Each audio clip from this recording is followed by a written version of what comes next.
Post office GDS ग्रामीण डाक सेवक भरती 2025 तर्फा पोस्ट ऑफिस जीडीएस ग्रामीण डाक सेवकची 21,415 जागांसाठी ही भरती चालू आहे। फॉर्म भरणे चालू आहे आणि शेवटची तारीख या भरतीची 3 मार्च 2025 फॉर्म भरणे शेवटची तारीख आहे। महाराष्ट्रातील कोणत्याही जिल्ह्यातले असाल तर मुलं मुली तुम्ही फॉर्म भरू शकता आणि या भरतीसाठी शिक्षण फक्त 10वी पास लागते आणि या भरतीमध्ये लेखी परीक्षा नाही आहे, ग्राउंड नाही, इंटरव्ह्यू नाही आहे। त्याचबरोबर यामध्ये जे तुमचं जे सिलेक्शन आहे हे डायरेक्ट 10वीच्या पर्सेंटेजवर होणार आहे आणि तुमचं सिलेक्शन झालं तर पगार सुद्धा 10,000 ते 24,000 पर्यंत भेटणार आहे। 12,000 ते 29,000 पर्यंत पगार तुम्हाला पोस्ट ऑफिस जीडीएस ग्रामीण डाक सेवक मध्ये भेटणार आहे।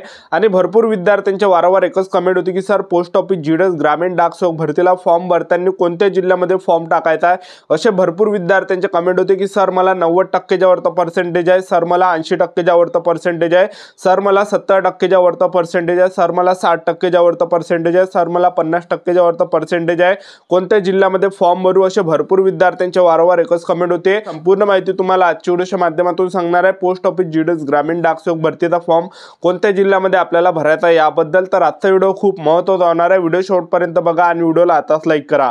नमस्कार विद्यार्थी मित्रांनो, माझी नोकरी कॉर्नर यूट्यूब चॅनलवर मी गोपाल अनखळे तुमचं सर्वांचं सहर्ष स्वागत करतो।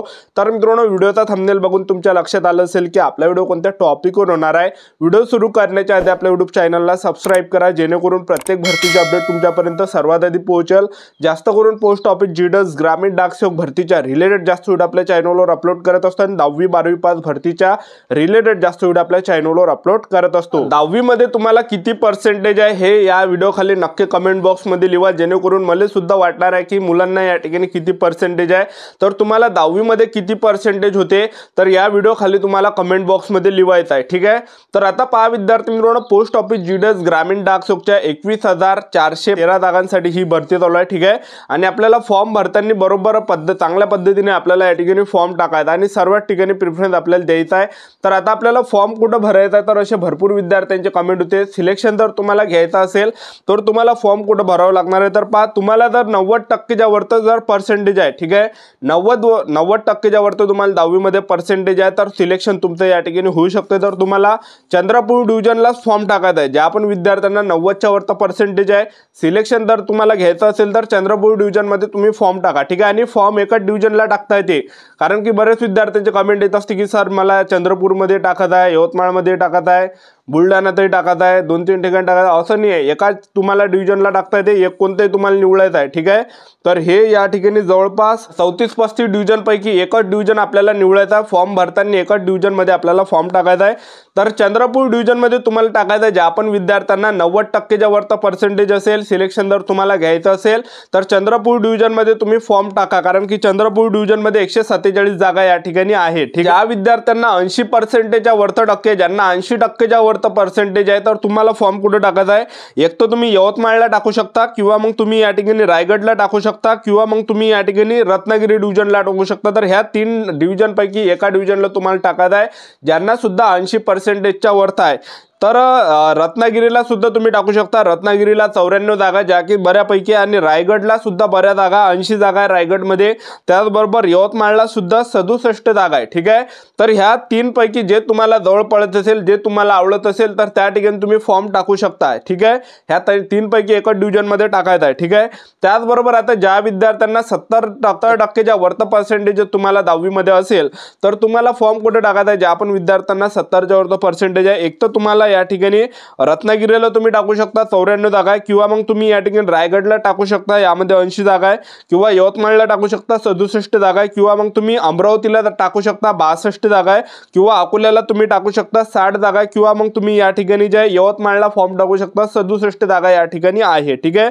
तर ह्यापैकी तुम्हाला टाकायचं। आणि आता ज्या विद्यार्थ्यांना 50% च्या वरती आहे, 60% च्या वरती आहे तर तुम्हाला फॉर्म कुठे टाकायचा तर पहा विद्यार्थी मित्रांनो, एक तर तुम्ही यवतमाळ टाकू शकता, यवतमाळ मध्ये 67 जागा आहे, किंवा तुम्ही चंद्रपूर डिव्हिजन मध्ये टाकू शकता 147 जागा, किंवा मग तुम्ही रायगडला टाकू शकता 80 जागा आहे, किंवा तुम्ही या ठिकाणी रत्नागिरीला टाकू शकता 94 जागा आहे, किंवा मग तुम्ही या ठिकाणी अमरावती डिव्हिजनला टाकू शकता 62 जागा आहे।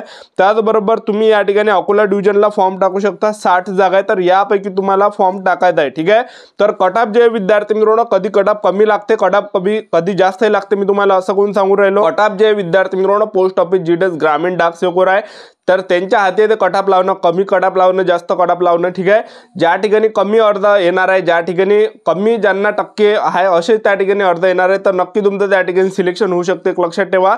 आणि ज्या डिव्हिजनमध्ये जर विद्यार्थी मित्रांनो जास्त फॉर्म आले, ठीक आहे, तर त्या ठिकाणी सुद्धा सिलेक्शन होण्यास जास्त चान्सेस आहे. असा आता चंद्रपूर डिव्हिजन आहे, चंद्रपूर डिव्हिजनला जरी फॉर्म जास्त आले तरी सुद्धा त्या ठिकाणी जागा जास्त आहे, लक्षात ठेवा. आणि त्यामध्ये जे 7 ते 8 लिस्ट लागते, लक्षात ठेवा. पहिल्या लिस्टमध्ये सिलेक्शन झालं आणि दुसऱ्याने, तिसऱ्याने, चौथ्याने, पाचव्याने, सहाव्याने, सातव्या लिस्टमध्ये होणार आहे, ठीक आहे. तर जास्त मुलं जे आहे चंद्रपूर डिव्हिजनला घेतल्या जाते, लक्षात ठेवा, ठीक आहे. तर या ठिकाणी ज्यांना सुद्धा 90% वरचा पर्सेंटेज आहे, तर नक्की तुम्ही या ठिकाणी यवतमाळ डिव्हिजनला फॉर्म टाका, कारण की सिलेक्शन होण्यास जास्त चान्सेस आहे. आणि कधी कटऑफ कमी लागू शकते, कधी कटऑफ जास्त लागू शकते, कारण की 2022ला जे आहे कटऑफ लागला होता गोवा डिव्हिजनचा, आणि त्यावेळेस जे विद्यार्थी मित्रांनो ओपन कॅटेगरीचा जो कटऑफ गेला होता, तर तो फक्त 50 ते 60च्या अंदर कटऑफ गेला होता. ईडब्ल्यूएस कॅटेगरीचा कटऑफ 50 ते 60च्या अंदर गेला होता. एसटी कॅटेगरीचा 50 ते 60च्या अंदर कटऑफ गेला होता. ओबीसी कॅटेगरीचा 50 ते 60च्या दरम्यान जे कटऑफ लागला होता गोवा डिव्हिजनचा 2022चा, ठीक आहे. तर कधी कटऑफ जे कमी लागू शकते हे जे आपल्या हातीने विद्यार्थी मित्रांनो त्यांच्या हाती एक लक्षात ठेवा, ठीक आहे. तर तुम्हाला जे फॉर्म टाकून द्यायचा, कारण की फॉर्म भरायला जास्त आपले पैसे या ठिकाणी लागत नाही, ठीक आहे. किस्मत जर असेल तर या ठिकाणी सिलेक्शन सुद्धा आपल्या या ठिकाणी होऊ शकते, ठीक आहे. जास्त पैसे या ठिकाणी आपल्याला लागून नाही आले तर नक्की या ठिकाणी तुम्ही फॉर्म भरू शकता. ज्यांना सुद्धा 90च्या वरचा पर्सेंटेज असेल तर नक्की या ठिकाणी सिलेक्शन होऊ शकते, ठीक आहे. तर पहा विद्यार्थी मित्रांनो, पोस्ट ऑफिस जीडीएस ग्रामीण डाक सेवकची एकदम शाही ड्यूटी आहे. आणि यामध्ये जर आपलं सिलेक्शन झालं तर यामध्ये फक्त 4 घंटेची ड्यूटी असते, ठीक आहे. सकाळी आपल्याला 10 वाजता पोस्ट ऑफिस मध्ये जावं लागते. सकाळी पोस्ट ऑफिस उघडलं 10 ते 2 वाजेपर्यंत ड्यूटी करायला लागते आणि फक्त बसल्या बसल्याच काम आहे. तुम्ही जर ग्रामीण भागामध्ये जर पाहिलं ना पोस्ट ऑफिस जीडीएस ग्रामीण डाक सेवकमध्ये, तर त्यांच्यावर जास्त कामाचा प्रेशर नसते, बसलेच राहते, एक लक्षात ठेवा. तर एकदम शाही ड्यूटी आहे. पोटातलं पाणी सुद्धा हालत नाही आणि पगार सुद्धा आपल्याला जे 12,000 ते 29,000 पर्यंत किंवा 10,000 ते 24,000 पर्यंत पगार भेटते, ठीक आहे. तर चांगली जे हे भरती निघालेली आहे. तर यामध्ये जे पहिली गोष्ट लेखी परीक्षा नाही आहे, ग्राउंड नाही आहे, त्याचबरोबर उंचीची काही अट नाही आणि इंटरव्ह्यू सुद्धा नाही आहे. म्हणजे आपण बाकीच्या भरतीमध्ये जर पाहिलं तर त्यामध्ये बऱ्याचपैकी कॉम्पिटिशन त्या ठिकाणी असते. लेखी परीक्षा झालं, ग्राउंड झालं, मेडिकल झालं, हे सर्व झाल्यानंतर हे प्रक्रिया झाल्यानंतर आपलं त्या ठिकाणी सिलेक्शन होते आणि त्यामध्ये सुद्धा खूप मेहनत करावं लागते, एक लक्षात ठेवा. पेपर सुद्धा अवघड राहते. पण या भरतीमध्ये कसं आहे, पोस्ट ऑफिस जीडीएस ग्रामीण डाक सेवक भरतीमध्ये फक्त तुम्हाला फॉर्म भरायचा आहे आणि आपल्याला ज्या लिस्टची वाट पाहिजे, पहिली लिस्ट कधी येणार आहे, दुसरी, तिसरी, चौथी, पाचवी, 6वी, 7वी, ठीक आहे. तर ह्या ज्या विद्यार्थी मित्रांनो पोस्ट ऑफिस जीडीएस ग्रामीण डाक सेवकचा निकाल लागते, तर ह्या निकाल एक वेळाच लागत नाही, जवळपास 7 वेळा निकाल लागते, ठीक आहे. आता 1 महिन्यानं या ठिकाणी रिझल्ट लागणार आहे की पहिली लिस्ट या ठिकाणी 1 महिन्याने येणार आहे, तर आपल्याला कळणार आहे कट ऑफ किती या ठिकाणी गेला, ठीक आहे. तर पहिल्या लिस्टमध्ये सिलेक्शन नाही झालं, दुसऱ्यामध्ये वाट पाहिजे, दुसऱ्या लिस्टमध्ये झालं, तिसऱ्या लिस्टमध्ये वाट पाहिजे, तिसऱ्या लिस्टमध्ये झालं, चौथ्या लिस्टमध्ये वाट पाहिजे, चौथ्या लिस्टमध्ये झालं, 5व्या लिस्टमध्ये वाट पाहिजे, ठीक आहे. तर 7 लिस्ट लागते, 7 वेळा रिझल्ट पोस्ट ऑफिस जीडीएस ग्रामीण डाक सेवकचा लागतो आणि त्याच्यापेक्षा जास्त सुद्धा या ठिकाणी लागतो, ठीक आहे. तर अशा प्रकारे जे विद्यार्थी मित्रांनो आपल्याला फॉर्म टाकायचे एवढे पर्सेंटेज जर तुम्हाला असेल तर, ठीक आहे. तर आपलं युट्यूब चॅनल सबस्क्राईब करून ठेवा. Video update post office GDS ग्रामीण डाक सेवक बद्दल देत राहणार. आजच्या इथंच थांबतो. भेटूया नेक्स्ट व्हिडिओमध्ये. जय हिंद, जय भारत.